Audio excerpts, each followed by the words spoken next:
नमस्कार बच्चों। आज हम करेंगे ग्रामश्री कविता, जिसके कवि हैं सुमित्रा नंदन पंत। ग्रामश्री बच्चों, कविता के नाम से ही हमें आभास हो जाता है कि कवि ने इसमें ग्रामीण परिवेश का वर्णन किया है, यानी ग्रामीण वातावरण का वर्णन किया है, वहाँ के खेतों का वर्णन किया है, वहाँ के लोगों का वर्णन किया है, वहाँ पर जो खेती है वो लहराती हुई किस प्रकार नज़र आती है। कवि ने इस कविता में इसी चीज़ का वर्णन किया है। पहला पद्यांश है, फैली खेतों में दूर तलक मखमल की कोमल हरियाली, लिपटी जिससे रवि की किरणें चांदी की सी उजली जाली, तिनकों के हरे हरे तन पर हिल हरित रुधिर है रहा झलक, श्यामल भूतल पर झुका हुआ नभ का चिर निर्मल नील फलक। तो इसमें कवि ने ग्रामीण आंचल की मधुरिमा एवं प्राकृतिक सौंदर्य का मनोहारी चित्रण किया है। कवि कहता है कि ग्रामीण परिवेश व वहाँ की प्राकृतिक सौंदर्य का वर्णन करते हुए उन्होंने कहा है कि फैली खेतों में दूर तलक, इन खेतों में दूर दूर तक मखमल की कोमल हरियाली, मखमल जैसी कोमल व सुंदर हरियाली छाई हुई है। इन जैसे मखमल होता है, मुलायम होता है, उसी तरह जो हरियाली गांव में फैली हुई है वो हरियाली भी कैसी नज़र आती है, मखमल की तरह नज़र आती है। लिपटी जिससे रवि की किरणें, रवि यानी सूर्य, जिसमें सूर्य की किरणें लिपटी हुई हैं, यानी घास पर जब सूर्य की किरणें पड़ती हैं तो ऐसा लगता है कि मखमल पर जैसे सूर्य की किरणें लिपटी हुई हैं।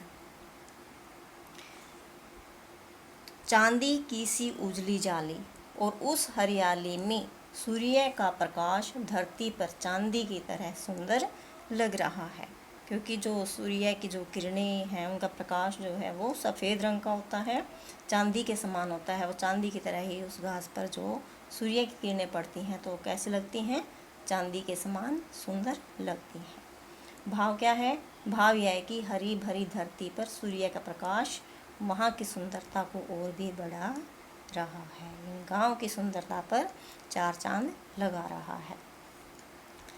तिनकों के हरे हरे तन पर, यह कवि कहता है कि हरे भरे तिनकों पर हिल हरित रुधिर है रहा झलक, हरे भरे तिनकों पर स्वस्थ हरी भरी टहनियों पर हरियाली ऐसी लग रही है जैसे उनमें हरा खून प्रभावित व चमक रहा हो।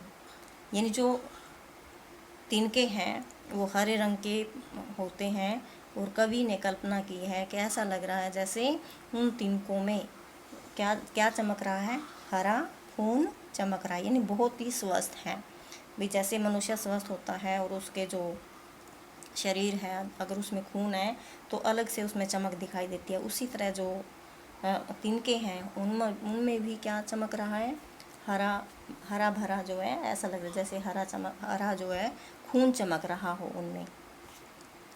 श्यामल भूतल पर झुका हुआ नभ का चिर निर्मल नील फलक, चिर निर्मल होता है दूर दूर तक साफ स्वच्छ, निर्मल यानी साफ स्वच्छ, और नील फलक होता है नीले आकार वाला। श्यामल यानी श्याम रंग की, तल भूतल पृथ्वी पर। तो इनका जो है कवि कहता है कि संपूर्ण सांवली धरती पर, जो धरती का रंग भूरा होता है, और कवि ने यहाँ श्यामल यानी संपूर्ण सांवली बोला है, सांवली धरती पर जो नीला आकाश है, जो फैला हुआ जो नीला आकाश है वो झुका हुआ सा लगता है, यानी झुका हुआ उसके ऊपर, और मनोहर यानी सुंदर लग रहा है। भाव ये है कि हरी भरी धरती पर जब नीला जो विशाल आकाश है की शोभा जो है प्रकृति के सौंदर्य को और भी बढ़ा देती है। तो अगला जो पद्यांश है, रोमांचित सी लगती वसुधा आई जो गेहूं में बाली, अरहर सनई की सोने की किंकणियाँ हैं शोभाशाली, उड़ती भीनी तैलाक्त गंध, फूली सरसों पीली पीली, लो हरित धरा से झांक रही, नीलम की कली तीसी नीली। इसमें कवि ने क्या कहा है कि जो गांव में जो खेती उगी हुई है, गेहूं जो और सरसों, इन पर क्या आ गए हैं, सरसों पर फूल आ गए हैं, गेहूं पर बालियाँ आ गई हैं। तो कवि ने यहाँ भी प्रकृति की सुंदरता का वर्णन किया है। कवि कहता है कि ग्रामीण अंचल में खेतों में खड़ी सुनहरी लहलाती सुनहरी फसलों का जो वर्णन करते हुए कवि ने कहा है कि जब खेतों में खड़ी गेहूं और जौ में बालियां आ गई हैं, आई जौ गेहूं में बालियां, यानी जो जब गेहूं और जौ पर बालियां आ जाती हैं, तब धरती ऐसी लगती है जैसे वह अपार आनंद में मगन हो गई हो, रोमांचित सी लगती वसुधा अपार आनंद में जो है धरती हो गई है, मतलब अपनी यौवन अवस्था में पहुंच गई है। और उस कारण क्या है, बहुत ही आनंद में हो रही है। अरहर सनई की सोने की, जो अरहर होती है, सनई के खेत होते हैं, कोई गांव का बच्चा अगर उसने देखा हो, अरहर होती है जिसकी दाल भी बनती है, सांभर बनाते हैं जिससे, अरहर से, अरहर और सनई, सनई जैसे सन होता है जो जिससे मंजे बनाते हैं, गांव के बड़े बुजुर्गों को पता है सनई क्या होती है। उन पर जो है वो बालियाँ आती हैं, वो भी जो है पीले रंग की होती हैं। तो कवि ने कल्पना जैसे सोने के समान सुनहरी बोला है उनको। किंकणियाँ हैं शोभाशाली, किंकणियाँ होता है घुंघरू, जो अरहर और सनई पर जो बालियाँ आती हैं वो बजती हैं आपस में, जब टकराती हैं जो छन छन की आवाज़ आती है उनसे, तो ऐसे लगता है जैसे सोने की जो पाजेब हैं, करघनी हैं, वो उन्होंने धारण कर रखी है, धरती ने धारण कर रखी है, वो बज रही है और ये बहुत ही मन को भाने वाली है। उड़ती भीनी तैलाक्त गंध, फूली सरसों पीली पीली। अब जो है खेतों में सरसों उगी हुई है और सरसों पर जब पीले फूल आ जाते हैं, उनसे भीनी भीनी खुशबू आती है, तेल की खुशबू। उड़ती भीनी तैलाक्त, तैलाक्त यानी तेल, गंध यानी उसकी खुशबू, यानी जब सरसों जो पीली हो जाती है तो उससे कैसी सुगंध आती है, तैलाक्त तेल की भीनी भीनी सुगंध जो है उससे आने लगती है। लो हरित धरा से झांक रही नीलम की कली तीसी नीली। और इस प्रकार कवि कहता है कि इस हरी भरी धरती से नीलम मणि की तरह चमकती हुई सुशोभित हो रही है, यानी इस हरी भरी धरती से जो है जब विशाल आसमान झांक रहा होता है तो वो ऐसा लगता है जैसे नीलम मणि की तरह चमकती हुई सुशोभित हो रही हो। तो इस तरह से हम भाव में भी ये कह सकते हैं कि कवि ने इसमें ग्रामीण सुंदरता का मनोहारी चित्रण किया है, वहाँ की जो फसलें हैं उनका मनोहारी चित्रण किया है।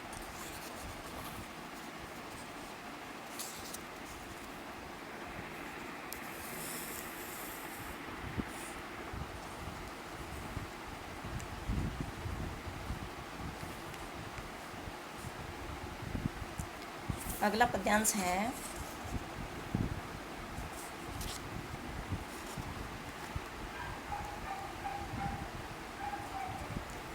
रंग रंग के फूलों में रिलमिल, हंस रही सखियां मटर खड़ी, मखमली पेटियों सी लटकी, छमियां छिपाए बीज लड़ी, फिरती हैं रंग रंग की तितली, रंग रंग के फूलों पर सुंदर, फूले फिरते हैं फूल स्वयं उड़ उड़ वृंतों से वृंतों पर। अब इसमें भी कवि ने ग्रामीण की सुंदरता का वर्णन किया है, जिसमें रंग बिरंगे फूल और उन पर मंडराती हुई जो तितलियां हैं उन्हीं का जो है सुंदर वर्णन कवि ने किया है। अब कवि कहता है कि खेतों में रंग बिरंगे फूल खिले हुए हैं, रंग रंग के फूलों में रिलमिल, यानी रंग रंग के फूल खेतों में खिले हुए हैं और हंस रही सखियां मटर खड़ी, मखमल पेटियां सी लटकी। और उन रंग बिरंगे फूलों के बीच में क्या है कि मटर के जो सुंदर फूल हैं वो कैसे लगते हैं, उनको देखकर उसकी सहेलियां हंस रही हैं, यानी जो रंग बिरंगे फूल खिले हुए हैं उनके बीच में मटर के सुंदर फूलों से युक्त बेल देखकर उसकी सहेलियां हंस रही हैं। छमियां यानी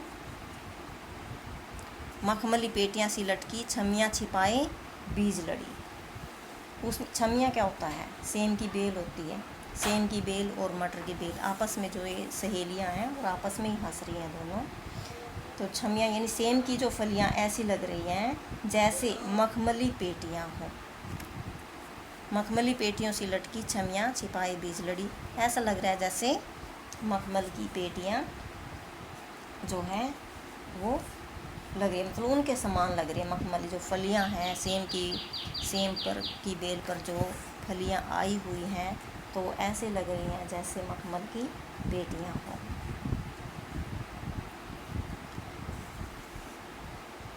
वो छमियां छिपाए बीज लड़ी, और वो छमियां इन उन पेटियों में क्या है? सुंदर बीजों को छुपाए, अर्थात बेल पर लगी हुई जो सेम की फलियां हैं वो लंबी लंबी लड़ियों की तरह लटकती हुई सुंदर लग रही हैं।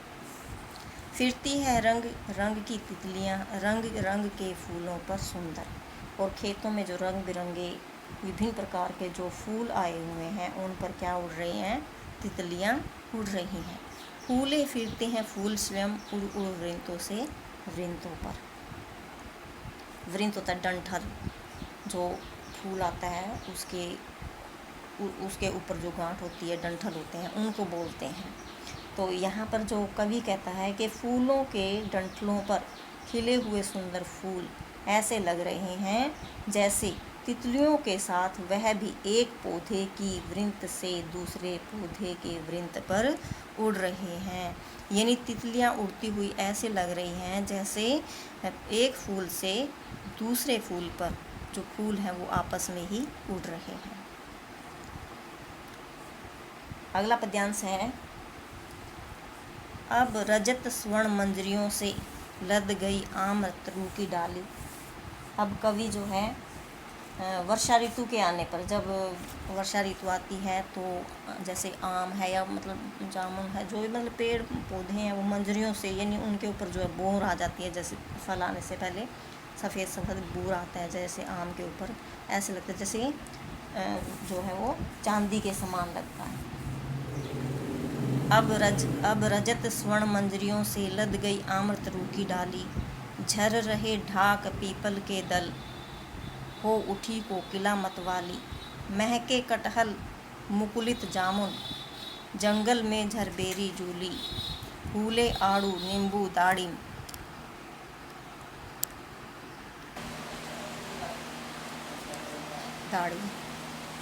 आलू गोभी बैंगन मूली। अब कवि यहाँ पर कहता है कि वसंत के आगमन पर आम के पेड़ों की सभी टहनियों पर चांदी की तरह चमकती हुई सुनहरी बोरें आ गई हैं। वृक्षों पर क्या आ गई हैं? हम अब आम के वृक्षों पर जो है सोने की मंजरियाँ, सोने की बोर, रजत यानी चांदी की जो बोर हैं वो आ गई हैं और सोने की तरह चमक रही है। झर रहे ढाक पीपल के दल, और इस मौसम में क्या होता है? ढाक और पीपल के जो सभी पत्ते हैं वो गिर जाते हैं। हो उठी कोकिला मतवाली, और ऐसे मौसम में जो कोयल है वो भी क्या हो जाती है? मस्त हो जाती है और मस्त होकर के कूकने लगती है। महके कटहल मुकुलित जामुन, और प्रकृति में चारों ओर सुंदरता छा जाती है। कटहल के जो पेड़ हैं वो उनसे सुगंध निकलने लगती है और जामुन जो है वो भी फूलने लगती है, प्रफुल्लित होने लगती है, खुश होने लगती है। यानी मुकुलित यानी अधखिला, जो अधखिली जो जामुन होती है उनसे भी खुशबू आने लगती है। जंगल में झरबेरी जूली, और जंगल में जो झाड़ियाँ होती हैं उन पर भी जो है बेर जो है वो झूलने लगते हैं। फूले आड़ू नींबू दाड़िम, और क्या होता है कि घर के आंगन में, वन में, उपवन में आड़ू नींबू अनार के पेड़ों पर फूल खिलने लगते हैं। आलू गोभी बैंगन मूली, आलू गोभी बैंगन मूली आदि सभी सब्जियों के जो पौधे हैं वो भी सभी के मन को आकर्षित करते हैं। अगला पद्यांश है, पीले मीठे अमरूदों में अब लाल लाल चितियाँ पड़ी, पक गए सुनहले मधुर बेर। पीले मीठे अमरूदों में अब लाल लाल चितियाँ पड़ी, पक गए सुनहले मधुर बेर। अमली से तरू की डाल जड़ी, लहलह पालक महमह धनिया, लौकी और सेम फली फैली, मखमली टमाटर हुए लाल, मिर्चों की बड़ी हरी थैली। इसमें कवि कहता है कि प्राकृतिक सौंदर्य से परिपूर्ण गांव की शोभा बड़ी ही निराली है। पेड़ों पर पीले पीले अमरूद लगे हुए हैं और जिनमें क्या पड़ गई है, लाल लाल चित्तियाँ, यानी लाल लाल धब्बे पड़ गए, यानी अमरूद पकने के कारण जो है लाल लाल धब्बे उनमें पड़ गए हैं। पक गए सुनहले मधुर बेर, और बेर जो है वो भी पक गए हैं, उनका रंग भी कैसा हो गया है, सुनहरा हो गया है। और आंवली से तरू की डाल जड़ी, और जो छोटे छोटे आंवले होते हैं वो भी, उनसे भी जो पेड़ हैं वो भर गए हैं, उनकी भी जो डाल जो है आंवलों से जड़ गई है। लह लह पालक मह मह धनिया, और खेतों में पालक लहराने लगी है और धनिया जो है वो महकने लगा, यानी उसकी खुशबू भी चारों तरफ फैल गई है। लौकी और सेमफली फैली, और जो लौकी है यानी घिया है वो भी, उनकी बेल भी फैल गई है, और सेम की बेलें भी चारों तरफ फैली हुई जो है वो नज़र आती हैं। मखमली टमाटर हुए लाल, और कहीं कहीं लाल लाल टमाटर हैं जो मखमल के समान कोमल लगते हैं, मिर्चों की बड़ी हरी थैली, और कहीं हरी मिर्च के पौधे सुंदर मिर्चों से लदे हुए हैं।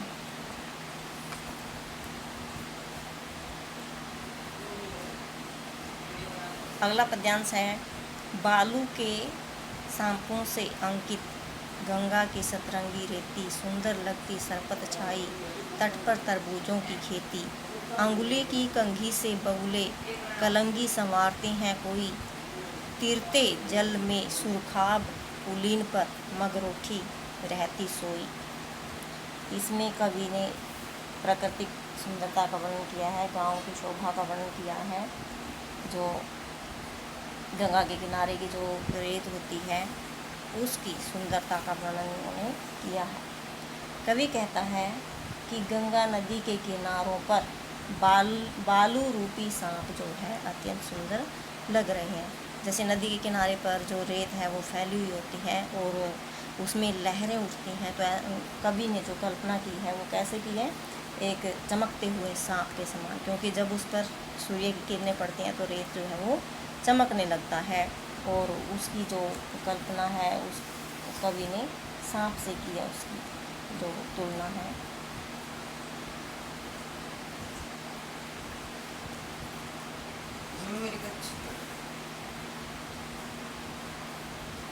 वो सतरंगी रेत पर छाई हुई जो घास फूस है तिनके हैं वो जो है सुंदर लगे, सुंदर लगती सरपत छाई। जो गंगा के किनारे रेत है और वहाँ पर जो हरी हरी घास है वो सरपत जो है वो छाई हुई है और बहुत ही सुंदर लगती है। तट पर तरबूजों की खेती, और गंगा के किनारे पर किसकी खेती है, तरबूजों की खेती जो है वो लग रही है और वो भी बहुत सुंदर नज़र आती है। स्टार्ट।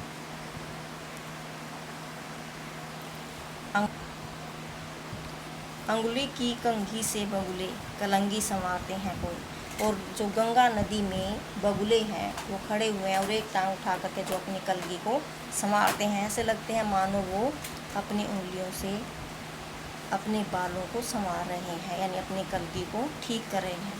तिरते जल में सुरखाब पुलिन पर मगरोठी रहती सोई, और जल में जो सुरखाब है यानी चक्रवाक पक्षी वो उस किनारे पर जो है तैरते रहते हैं, और मगरोठी पुलीन पर मगरोठी रहती सोई, और जो उसके किनारे हैं उस पर मगरोठी नाम की एक चिड़िया है वो सोई हुई सी दिखाई देती है। अगला पद्यांश है, हंसमुख हरियाली हिम आतप, सुख से अलसाए से सोए, भीगी अंधियाली में निशी की, तारक स्वप्नों में से खोए, मरकत के डिब्बे सा खुला ग्राम, जिस पर नीलम लब नभ आच्छादन, निरूपम हिमांत से स्निग्ध शांत, निज शोभा से हरता जनमन। अब कवि ने इस पद्यांश में भी ग्रामीण सुंदरता का वर्णन किया है, प्राकृतिक सुंदरता का वर्णन किया है। गांव के चारों ओर हंसमुख हरियाली जो है वो फैली हुई है। हंसमुख हरियाली हिम आतप, यानी गांव के चारों ओर हंसमुख हरियाली छाई हुई है और उस हरियाली को देखकर वह मुस्कुराती हुई सी प्रतीत होती है। शीतकाल में वह हरियाली धूप के कारण अलसाई हुई सी, सोई हुई सी नजर आती है। कवि कहता है कि हरियाली अंधकार में भीगी हुई रात के तारों रूपी स्वप्न में खोई हुई सी प्रतीत होती है। ये भीगी हुई जो अंधकार है, जो रात जो है अंधेरे से भरी हुई है, वो कैसे लगती है? तारों रूपी स्वप्नों में खोई हुई सी लगती है। आगे कवि कहता है, मरकत डिब्बे सा खुला ग्राम, जिस पर नीलम नभ आच्छादन। आगे कवि कहता है कि जो गांव है वो कैसा लगता, गांव में जो हरियाली फैली हुई है वो कैसी लगती है? जैसे मरकत का डिब्बा हो। मरकत यानी जो